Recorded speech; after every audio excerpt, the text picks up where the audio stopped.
Good morning, everyone. Welcome to Afro Scientific Spirituality. My name remains Efe West, reaching you live and direct from the heart of Africa. If this is your first time watching me on this channel, you are highly welcome. This is the place where separate the facts from the fiction, the science from the superstitions, and the concepts from the misconceptions about African spirituality. Today, I'll be um, bringing a very important person to this channel in the personality of Deillumine Ra, your name, the William Ra, right? Did I get it well? The Illumine Ra, like the illuminating, like Yes, yes. DE separated and illumine. The Illumine Ra. Yes, Deillumine Ra. Very nice name. You will soon tell us why you choose this name. And he's a very advanced practitioner of the acts of African spirituality and Western spiritual practices. And your practice is diverse and a mixture of modern, what we say, esoteric, spiritual, mystical teachings incorporated with the uh, raw versions of African spirituality. And I would like you to tell us about your practice and why you choose to go about this uh, system of blending African spirituality with other spiritual systems and how you view them in total. Please tell us about yourself and stuff like this. All right, I remain the Illumine Ra. It's a pleasure to be on the show with you today. Okay. I really appreciate the time and the invite. So your question, I see spirituality as a gateway to God rather than religion. I see religion as a man-created thing, a system phantom by humans to indirectly or directly control his own or her own fellow humans in a pursuit to know God or to connect with God. But I see spirituality as a direct portal to God, a direct source to God. In all traditions and spiritual systems, we are told, and we have confirmed, not just been told, that we are sons and daughters of God, that we have a direct connection with our Father. All right, and if so, spirituality is that open door, that system that directly connects you with God. Because even from the Bible, it says you must serve God in truth and in spirit. So the truth and spirit links together. It doesn't say it in religion. Yeah. All right. So the spirituality aspect of it was actually mentioned. And the spirituality is all about truth. Truth to yourself, truth to your environment, and truth to God. It says, man, know thyself and thy environment and thy nature, and thou shalt know thy God. All right. So that is why I practice the way I did. I see the African tradition and the Western tradition in the spiritual sense of it, not in the religious sense of it, as a way or as a portal to meet God. All right. Today we are Africans, but we are speaking the Queen's language, the English language. Exactly. All right. Why are we speaking? Because we have seen that the world has become so diverse in such a way that we need to connect with each other. So, and the common language to use in connecting with each other who are not from our region or our community, and so on and so forth, would be the English language. You know, the Westerners smarted the entire world, let me put it that way, and gave us a language, which is the English language, and actually advertises language to the point that after so many years, it become a common language for everyone to use. All right. which I don't have any issue with. I see it as a perfect way of bringing humanity together into one place. So I see spirituality from the African tradition and the Western tradition as a bridge, as they have common goals. All right. So that is why I easily practice either of them. Now, my practice can be divided into 3 segments. Now, 1, I practice pure African spirituality. I also practice pure Western tradition, spirituality. I also amalgamate each of these into each other, and like what I would call the combo of the both African and Western tradition. And like I said from the beginning, I see spirituality, I don't see religion. Religion is where you begin to discriminate this and discriminate that. For instance, in African spirituality, more especially, let me cite the Yoruba Ifa tradition, of which I'm a initiated Babalawo of the system. Oh, nice. All right. Now, you have a deity on Orisha called Eshu. Though Eshu manifests in various forms, but I'll just use the generalized name Eshu because we have different types of Eshu. Eshu Dara, Eshu Legba, and all of that. So you will still have Eshu, all attached to the various characteristics of Eshu, but that is not the angle I'm going. I'm going to the Orisha Eshu. Eshu is known as a crossroad deity. Yes. The Orisha between the visible and the invisible, the intermediary between the visible world, or the gate of the invisible gate and the visible gate. You know, for you to connect with other Orishas and whatnot, you must pass through Eshu.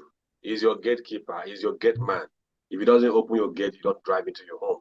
You own the home, you're powerful, but without your gate man opening the gate for you, you can't go in. Yeah, so that characteristic is what we're looking at.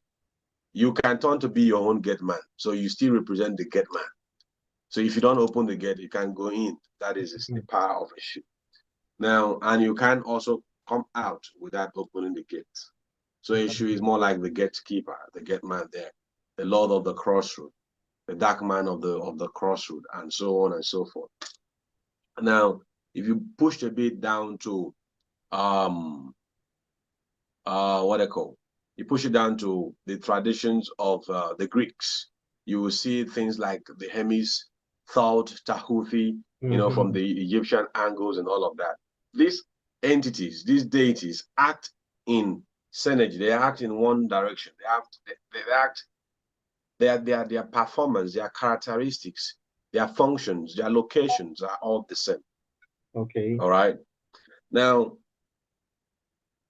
it is also, if I want to bring it a bit down into the Christian tradition, you have the likes of Saint Raphael, you know, which is known, or people call it Raphael, but I call it the right way, Raphael. The likes of Saint Raphael or Archangel Raphael as the entity, the messenger, the man of the crossroad. You know, he stands in between man and God most of the time, you know, to allow you to speak or pass your message and all of that. So I can go on and forth and on. If we go to the Hindu tradition, you will see the likes of that God just got off my head right now. Vishnu or Kali. No, not Vishnu. No. Don't worry, I will come back to it very soon. I will say Shiva. It's been a lot. Huh? Shiva. No, not Shiva. Those are the Trinity aspect of. Not the aspect of Shiva is the Trinity aspect of the Hindu tradition. All right. Yes. I remember. Don't worry. Now, all of these deities, kind of, they walk the same path. All right. For instance, if you want to go a bit into the archangelic aspect, you look at Ania, and then you look at the Orisha, Oshun, all right, the water goddesses, the sweet one, the one that brings love and every sweetness into human's life. You look at it, you will see in the aspects of Archangel Aniel, all right, and so on and so forth. So there is a connection between each of these areas. So I can decide to practice it from this angle or from this angle, or pick a bit from here, a bit from here, and make what works. The most important thing when it comes to spirituality is what works. Exactly. Let it work. The result is the most important thing. Exactly. Than more of the process. Okay. All right. Okay. So that I'll end it here. Okay. Can we say like the deity like Raphael? Is Raphael a kind of Eshu in the Western tradition? Can we say Raphael is also Eshu in another sense? Yes. Yes. Yeah. But if you want to describe the more of the nature of Eshu more better, or from the angelic aspect, but in the Christian tradition, I would say more of Samuel, or he embodies the characteristics of Samuel, the characteristics of Raphael in the angelic order. Then, if you want to look it from the more direct kind of religious view, I would say I don't like calling this word, but I have to use it for this very at the moment. The word Satan, Okay. or the devil. Okay. That is what they have characterized Eshu to be, but we don't have the time to really discuss deeper into what the devil is and what is not.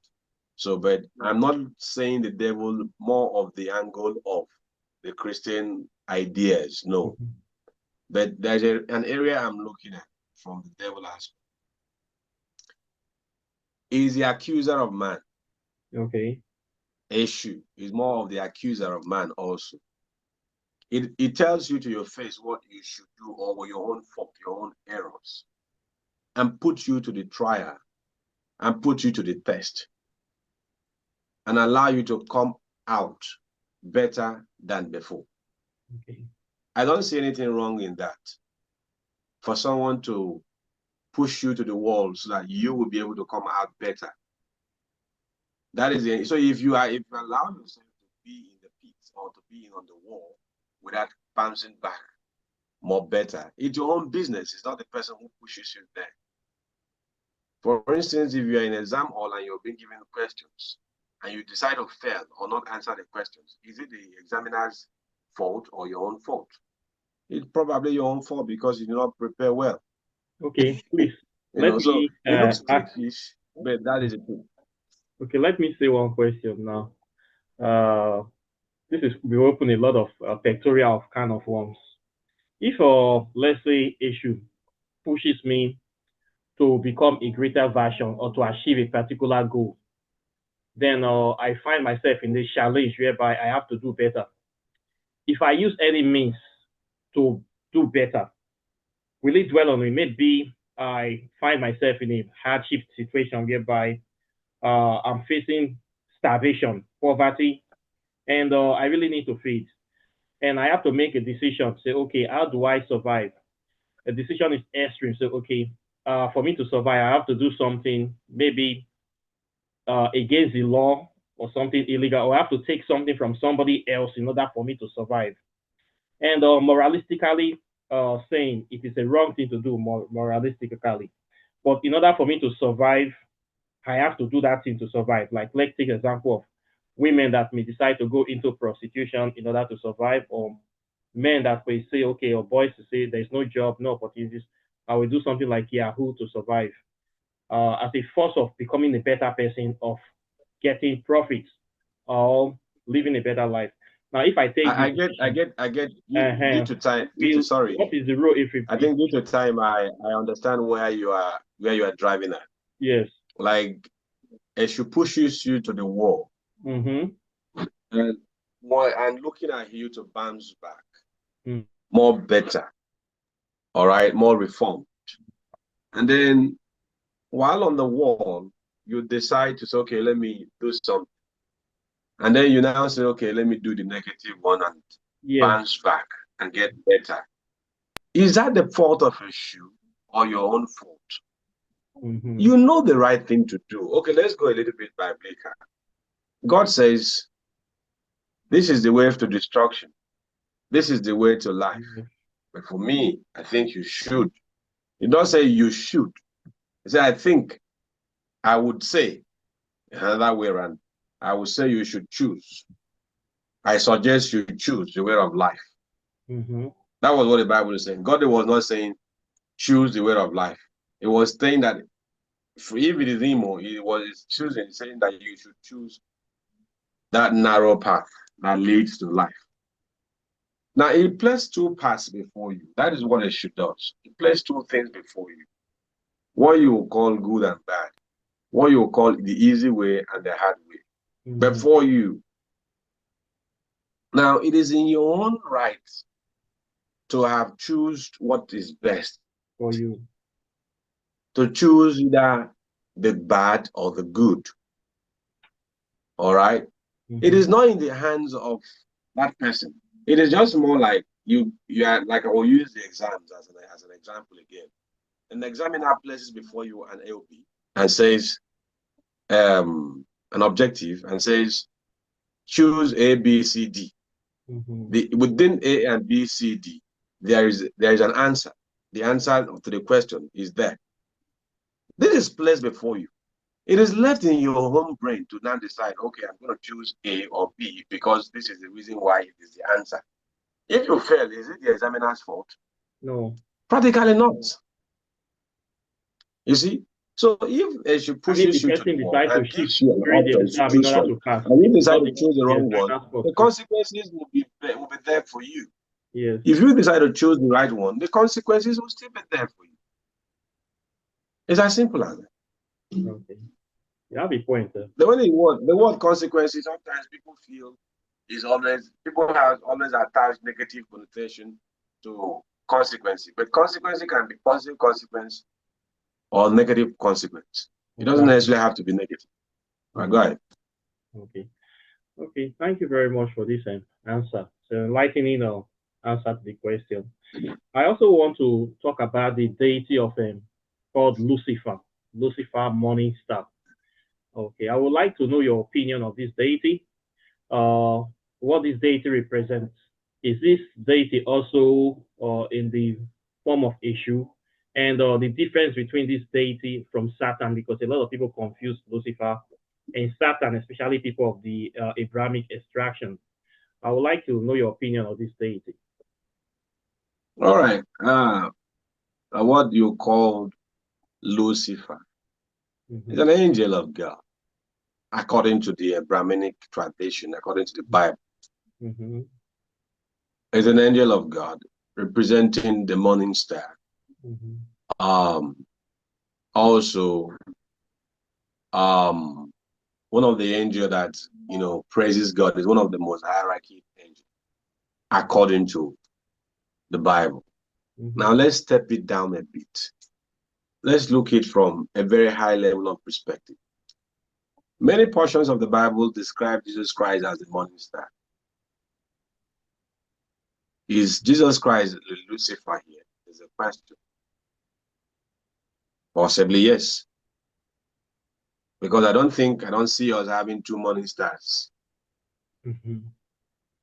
You're right. If Jesus Christ described himself as a morning star, all right, and the Bible also described Lucifer, meaning the morning star, are we not talking about the same thing here? Yes. Looking, people understanding from different perspectives or different angles, rather than seeing it as a one soul. For instance, people see God as a soul entity, as one stampede entity, as one bodied entity, like human form like this, because the Bible says we are resemblance of God. Now, but don't understand that God is vast beyond an entity per se, like a singular entity or a molded entity, or whichever aspect you can, understand that from. That God is even the air you breathe, the sand you walk upon, the leaves you use, and everything, the water you take. Nature is God. It manifests itself in diverse forms. It's not a world. It's not a world entity, like you said. Angel Michael, Raphael, and all of that. Now Christ says that he's the morning star. And the Bible is still defining Lucifer as the morning star. I'm seeing these two definitions as one and not separate. You don't have two morning stars. We have only one morning star. Okay. All right. Yes, you're right. It's just that the Christians are very good in demonizing everything. They make everything demonized. They take the part they want to use and try to see how they can twist it and make it demonized. You have a point. And make it look horrible. Sorry? I say it's a very valid They make it look horrible while it is not. All right? And that is why they try to kill other religions with their views. And if you keep, the funny part is that if you keep a core traditionalist and a core Christian, the Christian will be afraid of the core traditionalist. Exactly. But he says his God is higher than the traditionalist God. Then why are you not afraid? I wonder. Because you don't know anything. You have a point. So, all right? Because you don't even have the secret knowledge of nature. Because you're not connected with God. But this other person connects with God and whatnot. It's just time.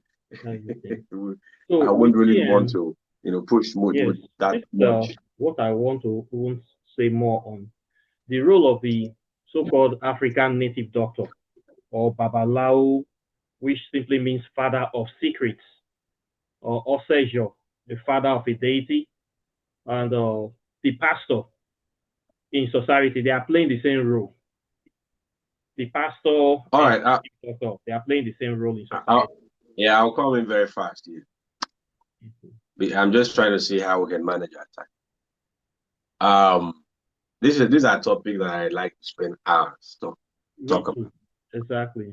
As a Babalawo myself, as an African priest myself, and whatever name you can tend to call, I like to really talk about this very part of the subject, so as to clear the air for a whole lot of people. Like you rightly said, Babalawo simply means the fathers of secrets. Exactly. The father of secrets. Baba is just father. Awo, secrets or secrets. Now, what secret are they talking about? The secret of nature, the secret of life, life in two dimensions, life in physical dimension, life as a spiritual dimension. Exactly. They know how to create the morals. In the ancient time, more specifically in my hometown, I'm a king also, all right? So I come from different authority over this subject. In my home place, you must be a priest. You must be the chief priest. The chief priest of my home place. The chief priest of the community is the king of the community. Now, as time goes by, back into the modern time, that changed, where you now separate the chief priest and the king. But at the same time, both of them work completely hand in hand to give a better rule, a better leadership to the community. Yeah. You can't completely take off the chief priest, the king will become empty. You can't actually also take off the king, the chief priest becomes empty. They have their functions are now being divided, but for one same purpose, one goal. Just to free up, because the modern world has a whole lot of baggage that comes with it. So just to ease the stress of this person and that person. All right, now moving forward. They are fathers of secrets. Whether you call it native doctors, the native doctor world is, I think, a term that encompasses the Babalawo, encompasses the DBS. Now, but people tend to understand the native doctor as the performance, the ones who practice dark acts, all right, and like human sacrifices and all of that shit. Now, like in one word, that practice that act. Then they see the DBS, the Babalaos and all of that as maybe a little bit less from the dark act. All right. But these both persons are just the same and can do either good or bad. Because they are vast with the knowledge of nature, the knowledge that can take life, and the knowledge that can preserve life. No knowledge can actually give life, because life only belongs to one sole person, the Almighty God. Not in the ideology of the Christian, rather, but in the generalized ideology of a God or a supreme being. Now, they have the knowledge that can preserve life. All right, like you already have a life, so it's just to preserve it, not to go so soon, or is that the life is about to be taken off you for one crazy reason or the other. They can preserve the life, make life continuously. They can also take this life, like terminate it. Life is not soul, mind you. The soul also belongs to the supreme being in this case too. So they have various knowledge about herbs, the dirt, the breeze. In my place, if we have a certain weather coming from a certain direction, maybe from the north, it means a different thing. If it's coming from the west to the south, whatever, what have you, it means different thing. It symbolizes different deity or different energy or different manifestation. All right. So, how will I put it? These Babalaos, these native doctors, are the ones who understand this nature, understands this, the whole thing that you think are spiritual or physical. They are the fathers of them all. They are not entirely evil. They are like the same pastor you have. The pastor goes to the pastor school, all right, and what have you. And then after coming out from the theology school, he now begins to have a lot of knowledge of how to activate spiritual powers and all of that. That is the same thing. He acquires the knowledge and begins to now proclaim himself as the father, the spiritual father of the church, or the spiritual father of the community, just like the Babylon, just like the DBS, just like the priest and whatnot of the traditional traditional setting. All right. So they are just the same. The as a dibia in the Igbo tradition will have the feather, all right, of a certain birds, stuck to their caps and all of that. I have one in my car. I would have shown you easily. And then you would have the pastors with their collar. That is the same thing. Dog collar. That feather represents the color of the pastor. All right, just like the Babalaos will have their elekes, that is their beads. It represents the tie or the color of the pastor. Now, just like there's a Dibia will have his ofo, that is the wand or what have you. That is a symbol of authority. And where he can quote laws and command laws to be effective. That is the same thing like the Bible. When a pastor is, in a dying situation, he quickly picks up his Bible as a power source to pray and all of that. It's just like the Babylon will have its, they have the same thing as your four and all of that. All right. So it's just literally the same thing. It's just that we practice it in various ways. We have different faces, different mindset. We should be religiously tolerant to practice the way we choose to practice, because they have one goal. That's it. Thank you very much. You have a very solid point here. Okay. This is part one, and I have some very, very important questions for you. Okay. Let's take a break here, and we'll start the other parts very soon. Okay. No problem. Thank you.